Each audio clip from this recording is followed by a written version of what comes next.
Hello everybody, Tristan Riddell here, and I just wanted to give you a quick note before you started this episode that there was an unforeseen technical error with the service that we used to record. Even our backup was messed up. And so while this episode is very listenable and it is still a fantastic conversation that I'm sure all of you will enjoy, the technical quality is not up to our usual standards, but we didn't want to deprive you of an episode this week. So we hope that you can forgive us and please enjoy. Welcome to the Nerd Party.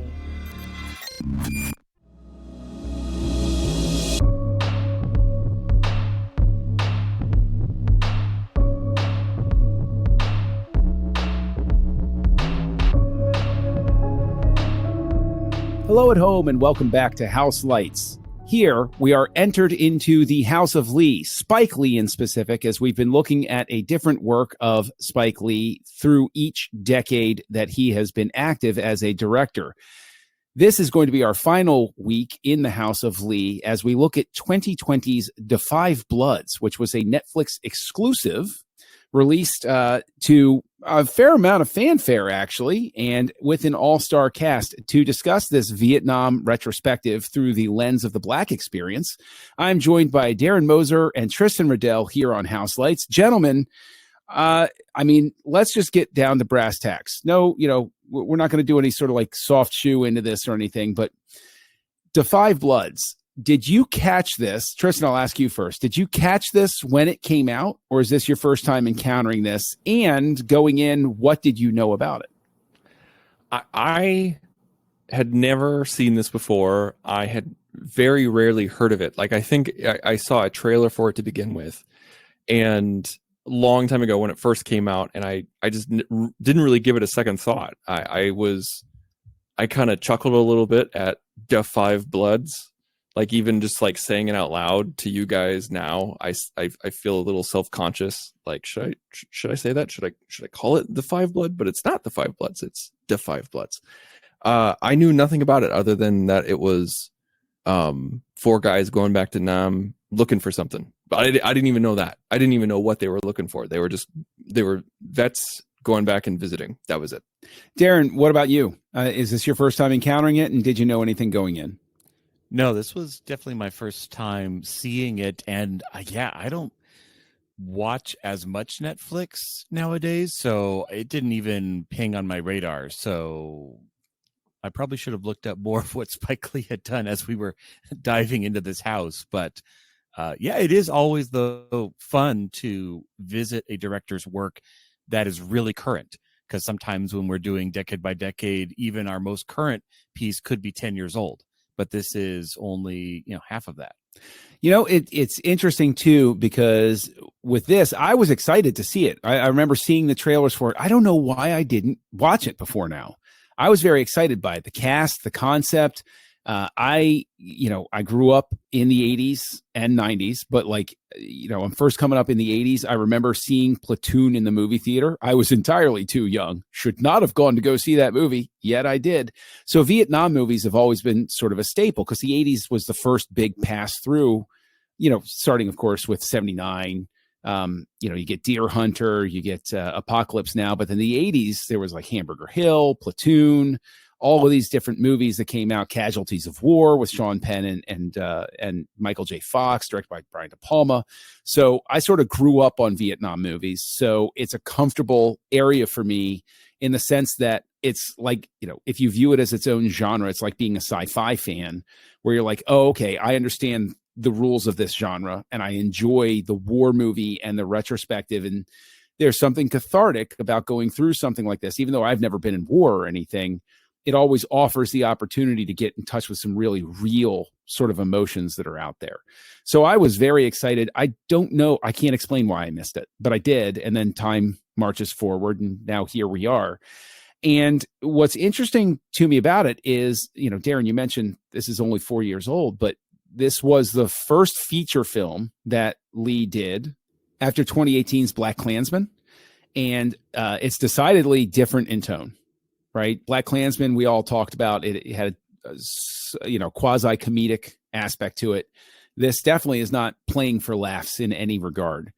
Now, my first question to you, Tristan, is while I grew up, decades ago in the height of Vietnam era film storytelling, retrospective storytelling, this is 2020 and we're in the 2020s now. Vietnam is a very long time away now. Did you have any challenges connecting with the story, as it were? Would this film have benefited? And I know it changes the whole structure of everything, but basically, is it like watching a World War II movie at this point? It's so distant that there's a difficulty with the emotional connection of that conflict. As someone who was born in the mid '80s, obviously, like Vietnam was finished by the time I was born, and being born in the Cold War, and being raised on Afghanistan and Desert Storm and everything like that. Like there was always some sort of distance. Like I'd never, up until September 11th, there was really no oh my God, this is happening mentality. When I was a kid, like I said, it was like not until September 11th. But the thing is, my dad was born in the 40s, and my mother was born in the 50s. And so they went to high school. They both went to school during the Vietnam era, and they saw friends getting drafted. And my dad got lucky, and he had a low lottery number. And so because of their experience, I know more about it than probably your average person who wasn't raised during that time. And on top of that, I'm a huge movie fan. And so I've seen tons and tons of Vietnam War movies, just like my grandfather, who actually fought in World War II, has seen tons and tons and tons of World War II movies. And so to me, this didn't feel like that far away, even though, we're getting older. Vietnam vets are getting older. The greatest generation is almost gone. My grandfather, who lied about his age in order to serve in the Navy, I think he was 16, and he said he was 18, and he's 97 right now, and he's still alive and kicking. Just now stopped driving, and so I have older parents who had older parents, and so I feel like that generational knowledge kind of got passed down, as well as I try to keep track of it through a pop culture hemisphere. So that was a very long answer to say no, I didn't feel like the disconnect, but I would be interested to hear what Gen Z or younger, has any opinion on the Vietnam, because even when John, I don't know about you, but Darren, like when we were growing up, did we even have a segment in school, in elementary school, middle school, or high school about the Vietnam War? I feel like it was the war that was least taught about in schools, at least from my perspective. Yeah, just a cursory coverage, but I think, again, just World War II was supreme, like World War I and II. And actually, you were lucky if you got a good chunk of World War I, because it's a very different war. But by far, 80% was probably World War II of what we covered. And as little as you might have covered about Vietnam, the true forgotten conflict is the Korean War, which just it's a shame how few people actually know about. I've learned everything about the Korean War from MASH, which I'm not saying is a good thing. I'm just saying that's what has taught me, because it's not taught elsewhere. Yeah, going back to my grandfather, who fought in World War II, also fought in the Korean War, and that's probably the only reason why I know about it, honestly, is because of my grandfather. Well, just as an aside, as we move forward, the Korean War Memorial is an overlooked, haunting gem. If you ever get the chance to see it on the National Mall when there's snow on the ground at night, it absolutely will never leave you. But Darren, Tristan has said, he didn't really have a trouble connecting, but I'm not trying to hang on to this thing, but is there any trouble connecting on your end with Vietnam? And the whole reason I bring it up is because, as worthwhile as it is to explore every conflict from as many different angles as you can get, and we'll get to Lee's perspective as we see it here. Do you think that the time for this movie was maybe 10 years prior to its release, or even 15 years prior to its release? Would it have resonated with audiences more? Initially, I would say yes. Like 10 years prior is probably more of a time to resonate. But I think because it's not it's not just telling us you know, an in-person, we're set in the 70s, it's during the war. It's not that kind of a movie. It's a flashback movie. And because a lot of the story hinges on the characters, and they're all old dads with families, and you know, but they're kind of still back there. You know, there's a part of them that never left, that never could let go of what happened and what they saw and their comrades and all of that. So I think that angle, the older your present day actors are, the better that payoff is. So I think that, I'll say that worked well. If this had just been, you know, the young guys in the 70s, it's all in the moment and we're seeing all of that, and then maybe we Saving Private Ryan it at the very end where they're around a tombstone, like that's a different story.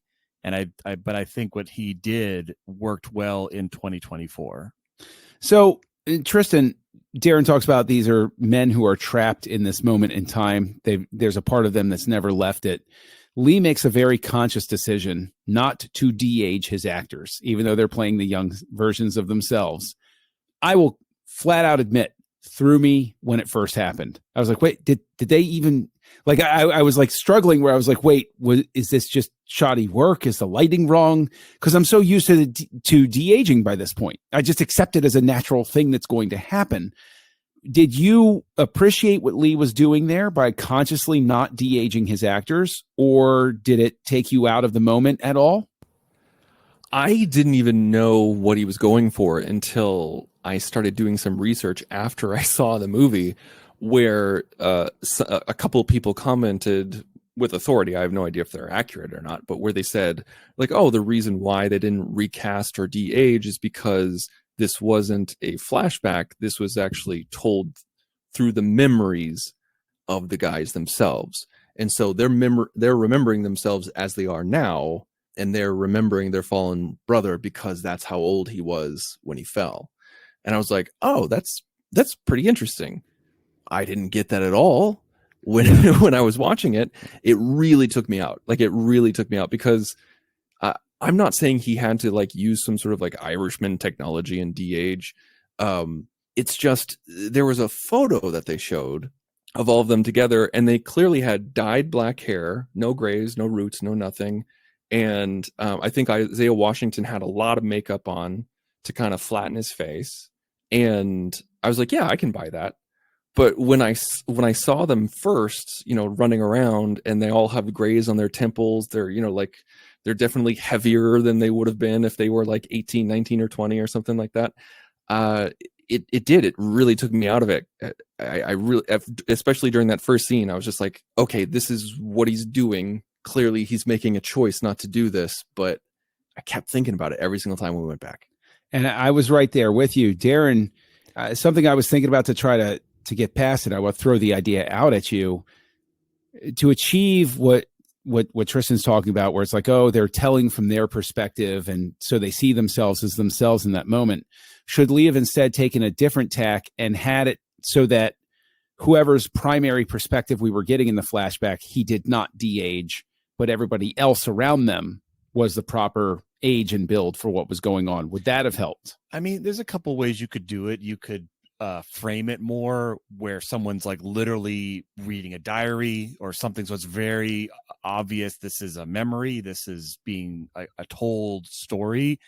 You could do a perspective shift where the person, like you said, who's the key viewer, it's literally their point of view. You never see them third person. They're always the eyes we are viewing.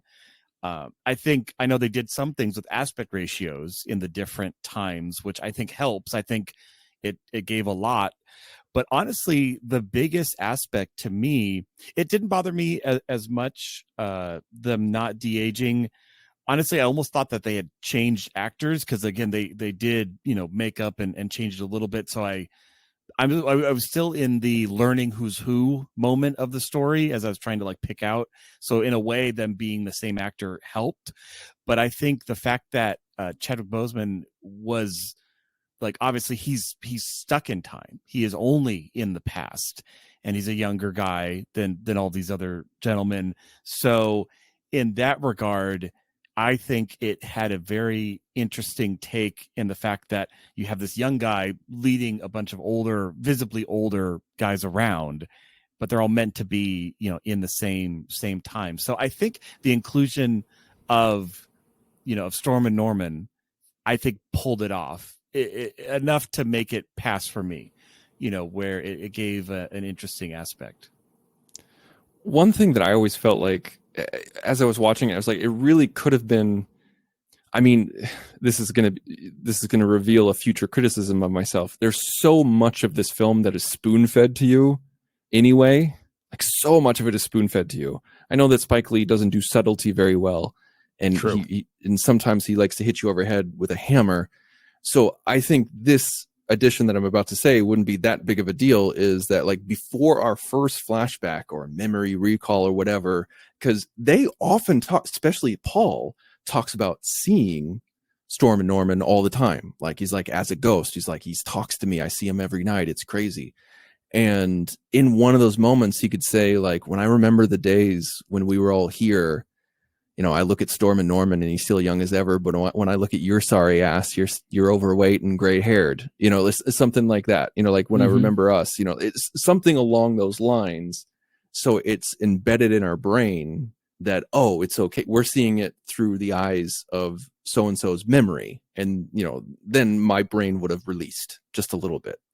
I mean, I think it's a fair thing. It's challenging. And Darren, let me throw this to you. Okay. I think that it's challenging because the film's structure, I think, betrays the fact that it's a rewrite, that this film was originally set for Oliver Stone, actually, to direct it. And then Lee came in and rewrote the film. And he acknowledged a book by Wallace Terry called Bloods: An Oral History of the Vietnam War by Black Veterans. So he used that as a way to reshape the story. Do you think that some of the challenges and some of the decisions made here, including the de-aging, including the way the characters relate to each other, including the spoon feeding, do you think that is reflective of the rewrite as opposed to it being a nature of the script from the ground up? I mean, that's kind of hard to say without knowing the original story, just like, anytime you don't know how much has been rewritten. But I think really the crutch that this movie has is, like you said, Tristan, is kind of that spoon feeding. And I kind of mentioned as we were getting ready to record that this is a Netflix movie. I wasn't really meaning that as a compliment in the very beginning.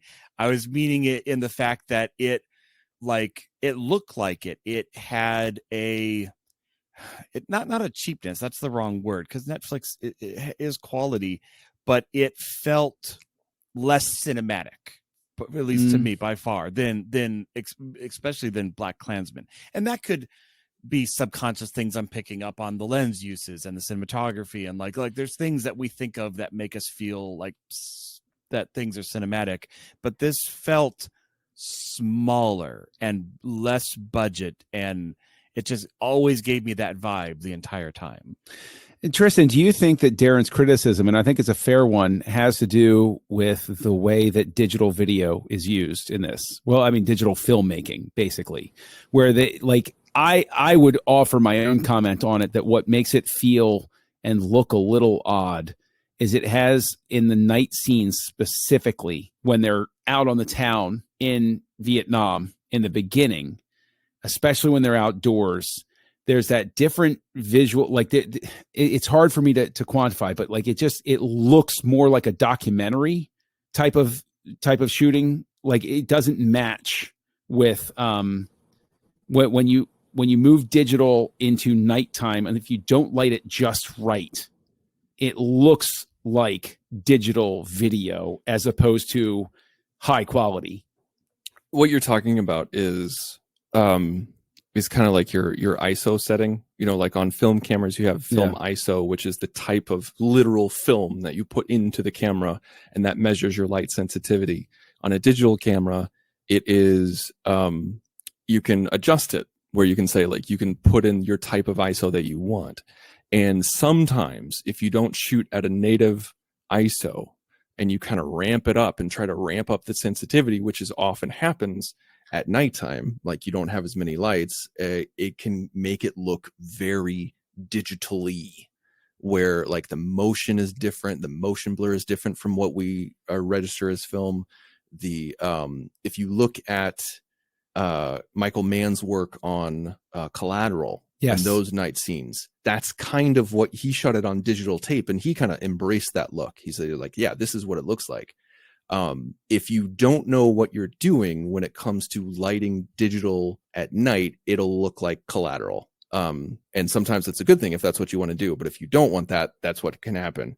And what's funny is that there was another scene that kind of took me out at nighttime, which was too blue. It was way too blue. Oh, yes. Mm-hmm. And the reason why it's way too blue is because that actually wasn't shot at night. It was a day for night scene where they shoot it during the day and then just in post, just make it as dark as possible and then cover the saturation with blue.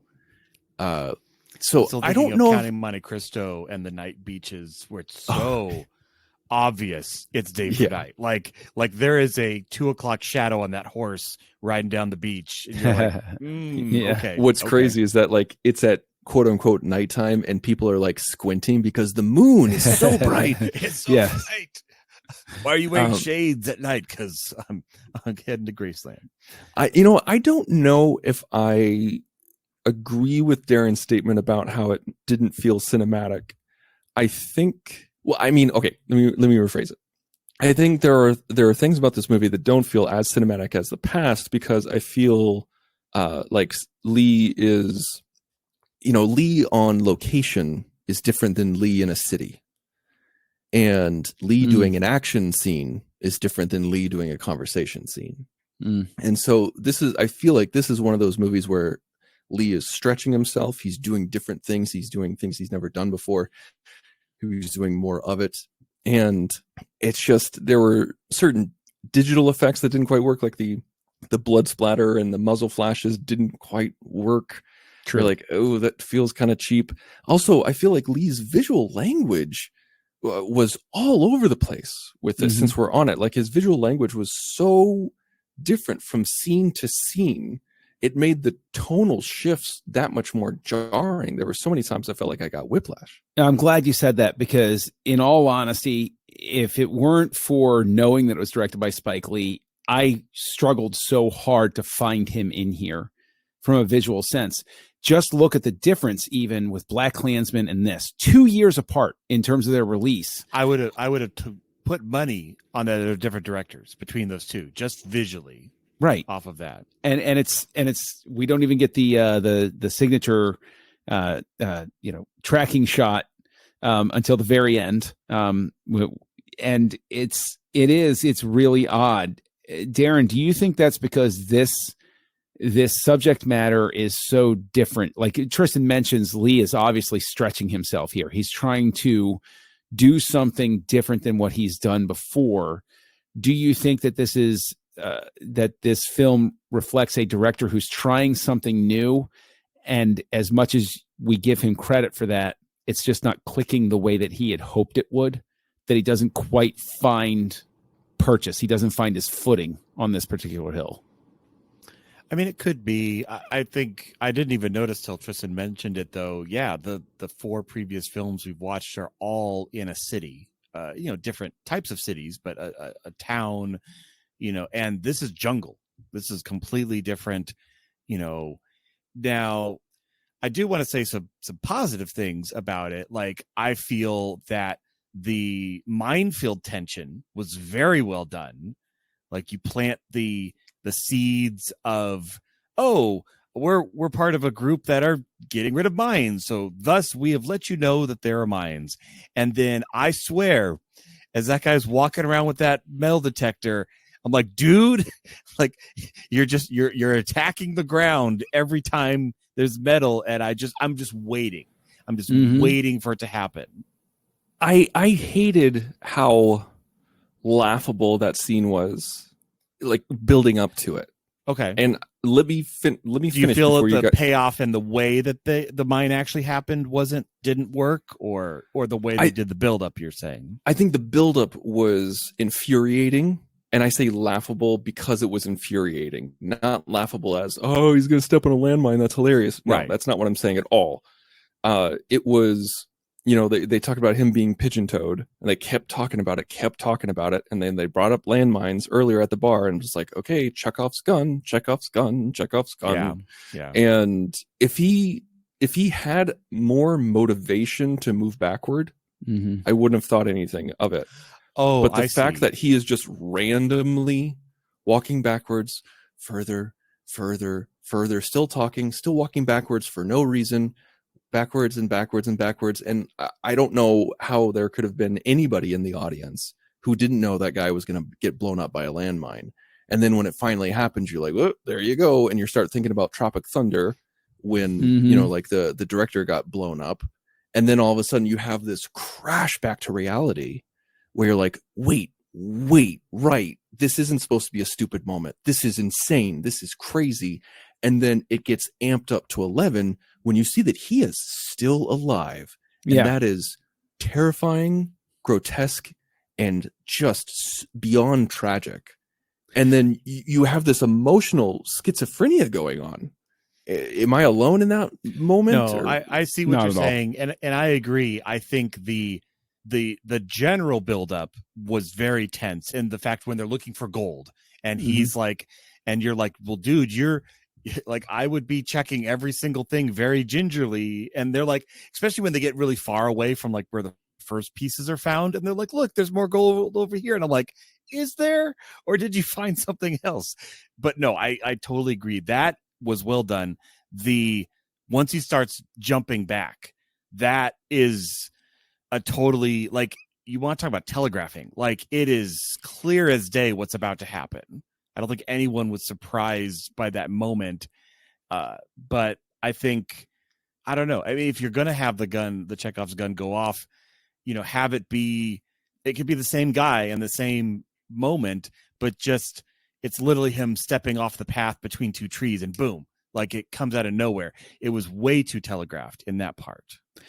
I agree. As soon as they started using the metal detector, I like a little stopwatch started going in my head. I was like, how long have we gone before the mine? Like, I knew it was coming.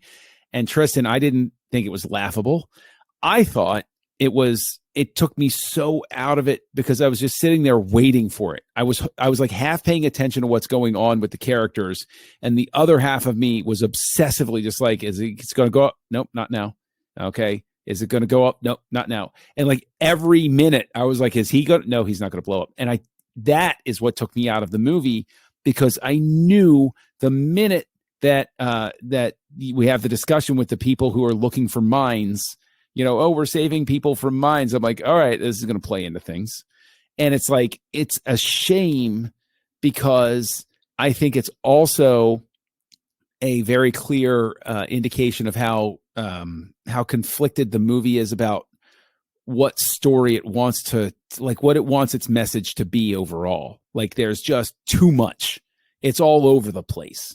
And I think additionally, it's very, very clear to me, at least, that maybe in a first draft, or maybe at the core of it, that Paul is supposed to be like the main character. Like, it's the Five Bloods, but it's Paul's story in a lot of parts. But then it strays away at different parts. And it's that sort of, it needed more disciplined storytelling, so that I stayed with Paul a little more closely through the whole thing, because it very obviously was telling the story of how Paul was a broken person from that moment forward. And that's why Paul was struggling with who he was, where he was in the world, why this, why that. Like, the way Delroy Lindo plays him, he's incredibly heartbreaking by the end. Lindo does an incredible job, as I would expect him to, because he's an incredible actor, with the role. And he just absolutely sticks it.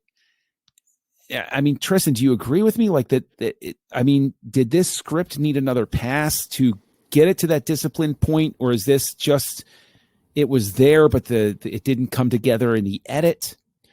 The script was by far the weakest part of this. I feel like if there was a tighter script, way, way shorter, way not trying to do as much, because there's a lot of interesting things in this. There's a lot of interesting things in this. Like, okay, just as a brief overview of some of the concepts in this movie, we have blacks, like a disproportionate amount of black soldiers being drafted in Vietnam concept. You know, we have 4 black veterans, Vietnam vets, going back to find their fallen brother's bones. Oh, twist, it's not really just for bones. They want to steal some CIA gold that they feel like they're owed. Oh, twist, Paul's son is along on the way. Oh, a further twist, they don't get along at all. Paul's a broken man, and he's a black man who voted for Trump. Whole can of worms right there. And then, you know, like further down, we're like, oh, Otis finds out that he has a daughter he knew nothing about. She's an adult. Are they going to reconnect? Who knows?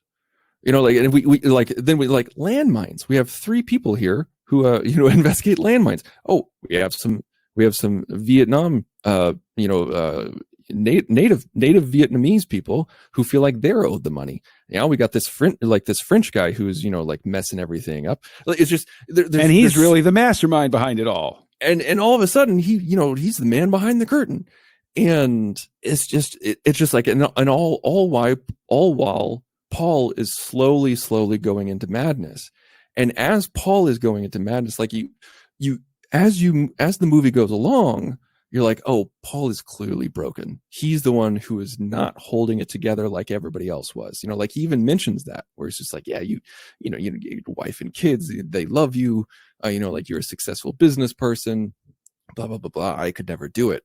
And like, we just know that like some people who came back from Nam were broken mentally and physically, sometimes both. And when you realize that he's snapped, you're just like, oh, he snapped and all of a sudden became the villain.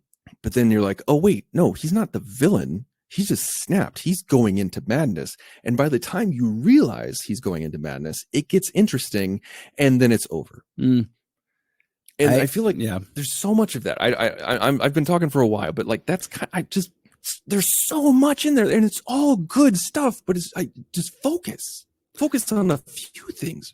I agree with that, and I'll go ahead and offer that this is undone partly by its runtime, because a lot of the same issues that this has in terms of its storytelling, in terms of its underlying script and all of that stuff, are some criticisms that I would have offered, or I think I did offer actually, about Do the Right Thing. But Do the Right Thing was still tighter. It was a single day. It was focused. It had one thing it was trying to say. It was less ambitious in its scope.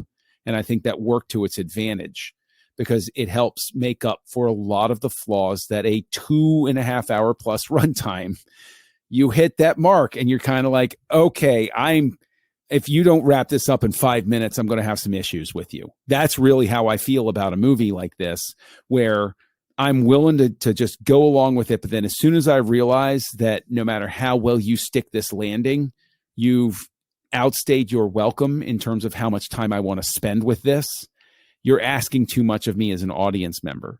And I think, to add on to what you were saying, Tristan, and I don't know if you would agree with me, Darren, but I think there are even little moments, such as when Eddie, Norm Lewis's character, is saying, no, this is for reparations, this is for the cause, we're going to go out there. And Paul says, that's easy for you to say, you have money. And then Eddie goes, no, I'm actually broke. That was the point at which where I was like, this feels like a high school play at that point, because it's like, oh, okay, well, this is another unresolved, like, oh no, he's been broke the whole time. And the card, like, come on. Well, no. And I think when you mentioned Do the Right Thing, it made me think back to, how did I feel about those characters, and when did I feel that about those characters? And I think the problem with The Five Bloods, kind of one of its core issues, is they kept giving us those curveballs. I'm okay. Like in a way, it's good that we jump right into arriving at Vietnam, but in another way, I don't know who any of these characters are right off the bat. So we're kind of jumping into scene 2 from the very beginning, which you can do if you pull it off right. But I'm still, let's take Paul, for example. So I'm trying as a viewer to wrap my mind around, how am I supposed to feel about Paul? What kind of story is being told to me that I should agree with, disagree with? How should I feel about this? And just when I kind of get a sense of like, oh, he's feeling like disconnected after the war, and then we get a curveball of like, oh, and his son's there and they have a bad relationship. I'm like, oh, okay. And I kind of adjust that understanding. And then, eventually we get like, the wife dies in the birth of the son and he takes it on the son. It's like, okay. And it's just, so I think that happens, like you've stated, multiple times across many characters, where at the end, I don't know how I'm supposed to feel. And not that I can't make my own decision about how I feel, but how my understanding, comparing it to Do the Right Thing, you're picking up on, this is how this character is feeling. This is a father-son owning a business. Boom. Like that doesn't change throughout the entire movie. That is the core of those characters. They're developed and we're given more information, which obviously is good. That's the plot. But their core of who they are, that anchor never changes. And it does so much that it's sliding out from under you.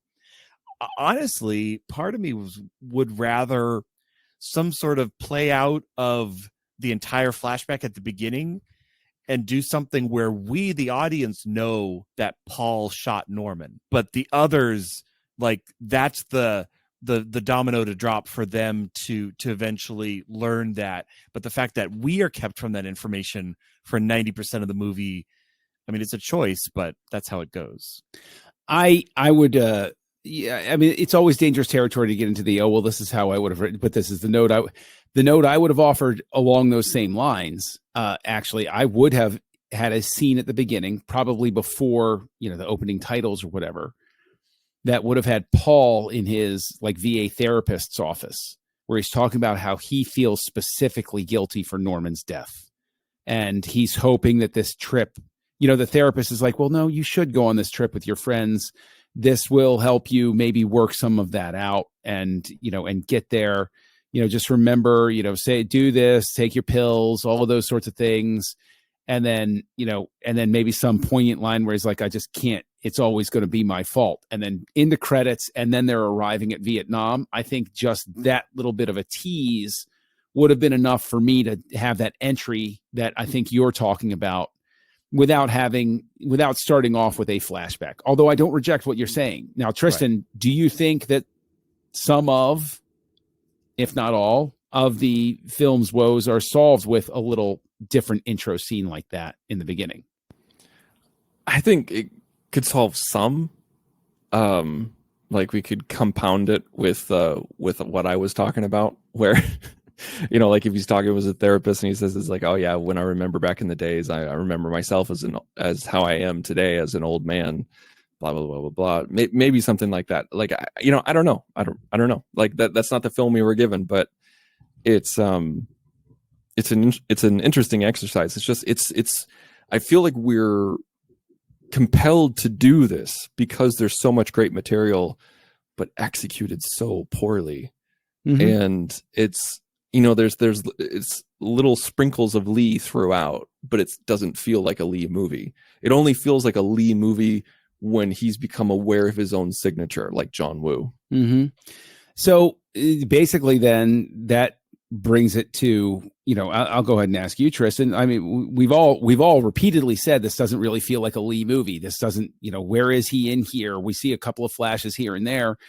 Is this simply a story that Lee was better suited to produce and not direct? Even after Stone passes on it, should Lee have stepped aside and found another director, maybe lent his weight to an up and coming black director and said, I'll produce and I'll help write the script, whatever it takes to get it made? Is it just that he failed to realize that he was not the right fit for the material? I think I think he could still direct. I believe that he could have directed it if he helped write it or said, you know what, this is a great concept. We can't just rewrite it. We can't just rewrite parts. We need to take the core concept and soup to nuts start over. Mm-hmm. Like I feel like if he had more of a hand in its genesis, this would have been a much better Spike Lee movie. I agree. I completely agree. And Darren, I'm presuming you agree as well. I do. And I feel that it is well acted at times, but I can't get it out of my head. The four names of the original cast men being Samuel L. Jackson, Denzel Washington, Giancarlo Esposito, and John David Washington. And I can't imagine what that movie would be. Like, I feel like they would just, even with the exact same source material, again, nothing against the actors that we got, but man, that sounds like a good lineup. It is. I know exactly what you mean, man. Like, no disrespect to these actors, right. but whew. I again, no disrespect. I love Isaiah Whitlock Jr. I think he's an absolutely charming actor. I love Clark Peters. I've always been a fan of Clark Peters. And Delroy Lindo, in all honesty, it sounds so stupid, but just like Samuel L. Jackson, if you say he's in the project, I'm like, oh, immediately interested. Okay. Right. I'll at least let you play a couple of trailers for me about what this movie's about, sort of thing. And setting aside anything else, Jonathan Majors is a talented actor, so he brought something to it. And then adding Jean Reno on top, I love the guy. I think he's a great actor. But the energy, yes, I love Jean Reno popping up. Like, it was just the right size role for him. Yep. Where I was like, okay, you're just chewing the scenery. I love it.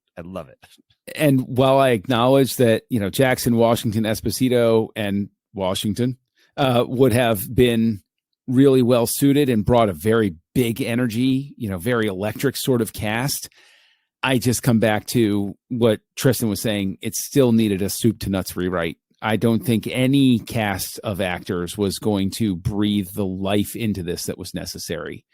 And I think that the actors that we got, if anything, probably enhanced the material because they all lean toward more understated performances. And that's true. I think as a result, they were suited. It's a really weird, sounds like backhanded sort of compliment, but I would have rather had this cast try to make the most out of the script. The script is a 1-to-1. I think this cast has a more, forgive the phrasing, but like a more everyman quality than if I'm watching Sam Jackson in this. True. I'm like, they can come on, disappear into the come on. I know you're going to say MFer. Yeah. Get it out there. Yeah. I can't wait to see you in a battle scene sort of thing. Whereas I'm more patient with these performances, I think.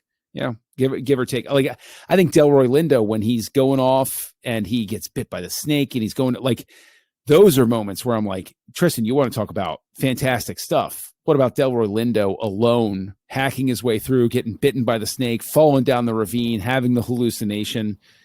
Like, that's a piece of the movie that I think was trying to get through the whole time.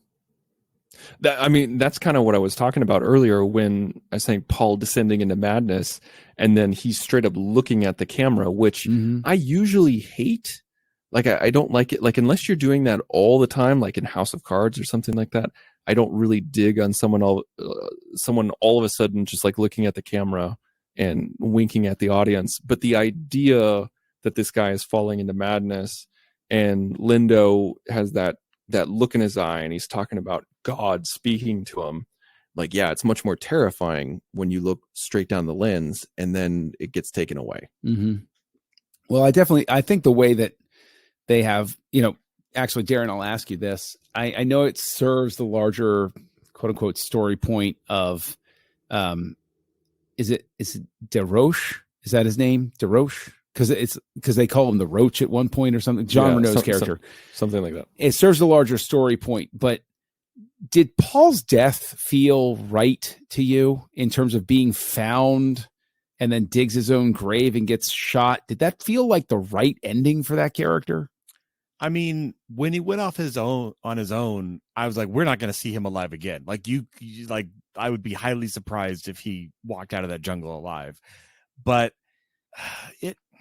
Honestly, I think we're all kind of agreeing that that sequence is probably the highlight of the movie. Like where he is acting his heart out. He is, all the wave is breaking through all of this stuff.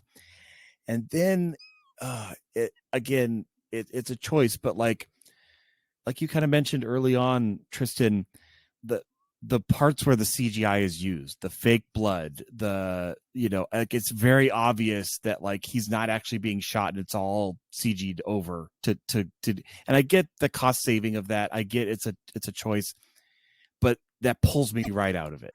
All of those little moments were just reminded me that this was on Netflix is really what it spoke to me. Well, see, the thing is, I take a different tack where if you're going to shoot on digital using natural light in an unspoiled environment like the middle of the jungle, I would prefer you not to use the environment destroying blood packets and squibs and stuff like that. I'll live with the iffy digital on that one. See, I need my Predator. Like I want squibs everywhere. I know, but I'm the type of guy I like. Setting that aside, what I mean is very specifically him walking in the jungle. Like basically, I expected when he got bit by the snake, that was going to lead to the hallucination, and then him face down in the river, having one last vision of Norman forgiving him as he drifts off to death. It's the gun. Like Tristan, I see you nodding, even though this is not a visual medium. I'll let everybody know you're nodding. But like, you know what I'm saying? Like him then getting found and shot. I was like, that doesn't make sense. No, he kept talking about how he wasn't going to let these guys take him down. It wasn't going to let the U.S. government take him down. I wanted nature to take him down. Mm-hmm. And that's kind of, we felt like when Paul stormed off, he was in conflict with his own mind and his own surroundings, and that was compounded by when he got bit by the snake and sucking out the poison. He fell down into the ravine, lost his pack. He snagged his foot, and he was just kind of hanging there. And like he's battling the elements through his own psychosis. And the idea that these guys caught up with him and then they just blast him to smithereens is just like, no, like he had a peaceful, serene moment when when the ghost of Norman forgave him and said, it's just an accident. It's just an accident. God is love. Love is God. Have him in a ravine, have him in that same ravine on his back and looking up into the heavens. Give him some decent exit, or I don't know. He also doesn't, in all honesty, at that point in his madness, he doesn't seem like the type that's going to agree to dig the grave, that he's going to be more, I'm just going to charge at you in my madness and think I can take you out sort of thing. But even that's like, it's too action oriented, right? It makes more sense that he dies like that, looking up into the sky. He has his final vision and they find him. Yeah. And have some sort of exchange where it's like, well, okay, I guess that's part of it. All right. Well, let's grab his hat and let DeRoche know that he's dead. And, this is our evidence that we got him, sort of thing. Or even not even have them find him. Just have them find the hat and be like, there's no way that guy's alive. Yeah. Something like that. Yeah. Very straightforward. Yeah. No, I picture it again. I think that great scene where he's actually talking to the vision of, Storm and Norman, and do a slow, like a 2-shot over the shoulder of them talking to each other, and you push in enough on Norman that you can't see Paul anymore, but Norman's still looking like he's standing right there. And then when you pull back again, you see that Paul is just face down dead in the river. Like you don't see the cut. It was just, now there's almost a vision without a person to envision them. And I like that, where the bad guys are upset because they can't interrogate a corpse. They can't get any more information out of him. They'll never find the gold that he had. Yeah. Now, obviously, I have a big thing about asking about music, and we all loved the score for BlacKkKlansman. Darren, I'll throw it to you first. Was there anything about this score that jumped out? Are you able to even remember what was happening with it? Like, is there anything that jumps out outside of the period music that they use? Yeah, I mean, it's got Some Fortunate Son. We all know the songs that play during, Vietnam movies, and that check that box, I guess. Nothing really stood out to me particularly in the score. Now, see, that's a trap question because, Tristan, before I toss it to you, I will mention that it was nominated for Best Original Score at the Academy Awards. Does this strike you as a Best Original Score nominee? No, this one felt pretty, how do I explain it? Pretty tropey for the times and for the vibe that they were going for. I think, Terrence does fantastic work no matter what movie he's scoring. But I definitely felt like this was one of his weaker scores. But hey, if one of his weaker scores still gets nominated, that means you have a talent. He's a pretty talented guy. That's very, very true. Very true. And the thing is, we're a podcast that is pretty great at talking about music as we approach third, as we're rounding third, as we like to say. So this brings us inevitably to our final thoughts and ratings for Da 5 Bloods, which, as of this recording, is the Lee has not directed a feature film since. So we're several years on. I'm very curious as to why that is. I don't know that I would consider this any sort of swan song. I think Lee's got at least another one in him that would be worth. I think he has an A24. He does? That he's working on. Yeah, according to IMDb, High and Low, okay, American crime thriller directed by Spike Lee, is an A24. So no date, all right. But I love the studio. Really talented director and crime drama. That sounds very much up his alley because you're going to be in the city again. To your point, Tristan, that this is an environment, probably New York, that he feels very comfortable in. Should have stayed in the city. Yeah. So speaking of knowing that he should have stayed in the city, I prefer to stay with Darren giving the first ratings and review here on any episode of Houselights. So Darren, I will kick it to you to help us start closing this out. Final thoughts and rating for 2020's Da 5 Bloods by Spencer. Well, yeah, gosh, I think, like I kind of said in the beginning, it's a Netflix film. It doesn't feel as big, as polished, as cinematic as Black Klansman. I love Black Klansman. I think that, was a very different vibe and feel. Yeah, I think we've said a lot. I agreed with pretty much everything both of you have said about maybe a page one rewrite, maybe, making the story your own. Like, I don't know if Lee had a grandfather in Vietnam or something like that, or father, like some sort of personal story that he wanted to put into this. Maybe it would have been better to be something more like Inside Man, where I feel like Inside Man is less messagey. It's just a good story, whereas this has a lot of message in it, and maybe it didn't need that. But I think, as far as we've talked a lot about the actors, and even tossing the coin to Denzel or to Samuel Jackson, but I was hard pressed in my Lance Reddick pick for this picture, just because they're all across the board. I would almost want to give it to Paul just to see. I love Delroy in this. I was excited for Delroy because of us seeing in him. I'm not giving it to Paul. I'm just saying I almost want to do that because it's kind of a Paul or nothing kind of vibe to me. But I think, but then you have ages. I can tell I very definitely thought this all out. But no, I think, yeah, I would give it to Otis, to Clark Peters. I think, again, we've all said that these guys elevated and settled their performance in a good way that kind of drove the plot.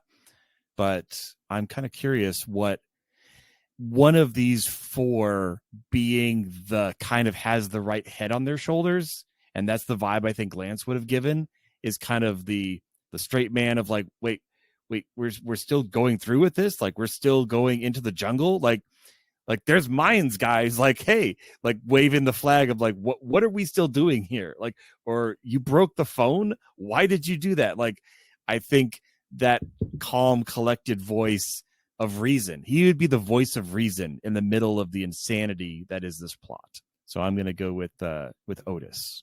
Tristan. And I'm rating it. And I'm sorry. rating it 2. Sorry, and I'm rating it 2 stars. I'm giving it a 2. All right. Tristan, I was so excited because I think that recasting Clark Peters is a travesty.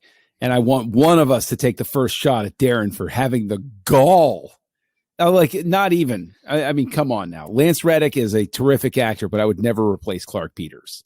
But I've been a fan of his for many, many years at this point. Tristan, where do you see Lance Reddick? Final thoughts on the film and your rating. Hey, we have gone over this so many times that when we apply Lance Reddick to a film, it is not to replace a bad acting job with a good one. Thank you. It is trying to figure out where he would have fit if he was cast. See, no, Darren, he's still trying to make up for that time he tried to change your rating that one time. This is all lies. Because I would go with Otis as well for the exact same reasons that Darren talked about. It's just like, I think Lance would give that kind of like that wisdom. Like, Otis felt like the wisest one out there, the one who had his head on a swivel and on his shoulders.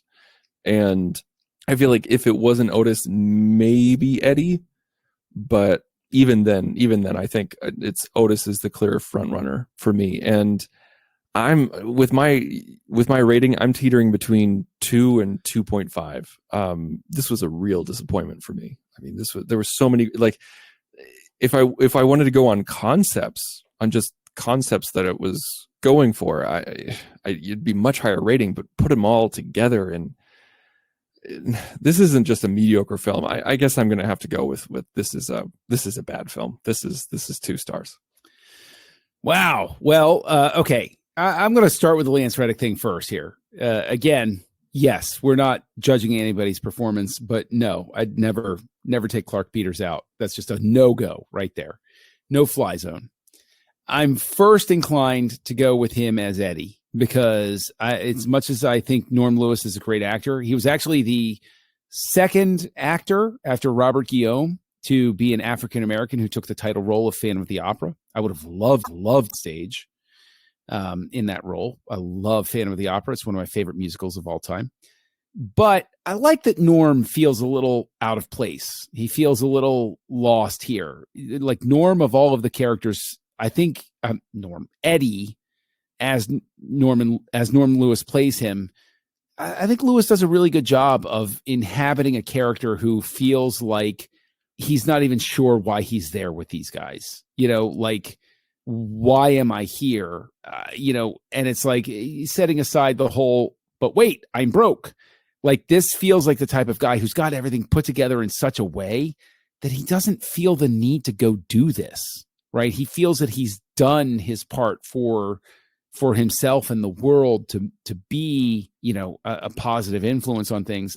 I would actually bring Lance Reddick in as DeRoche because I think that adds an incredibly great aspect to it to have another black man betray them all. And I think that adds a whole other layer to the ending that winds up being even more interesting. French Lance Reddick. I'm here for it. Exactly. Not that he has to be French, but yeah, no, I could see it. I think that would have added a whole other layer to that conflict and would have paid off very much. There's nothing I can disagree with you guys about what you're saying about the movie. Obviously, we've had a long conversation. I am so disappointed with this film. I part of it's the expectations game, but I just don't know how it could have gone right without a page 1 rewrite, like you were saying, Tristan. As much as I think Delroy Lindo does everything he can to bring Paul to life, it's a mishmash. It's trying to say too much. It doesn't know how to say everything it's trying to say. And so as a result, I wind up as well with a 2. So that's all 3 of us agreeing on a 2 for Spike Lee's, as we record this, the last film that he has released in any form. And so here we go, closing the door to the House of Lee. Darren, what are we in for next week on Houselights? Well, next week, we're going to be covering Roland Emmerich of the 90s, which you might think would start with Universal Soldier, but no, we're going back to 1990 with Moon 44. Buckle up here on Houselights. Join the revolution. Join the Nerd Party.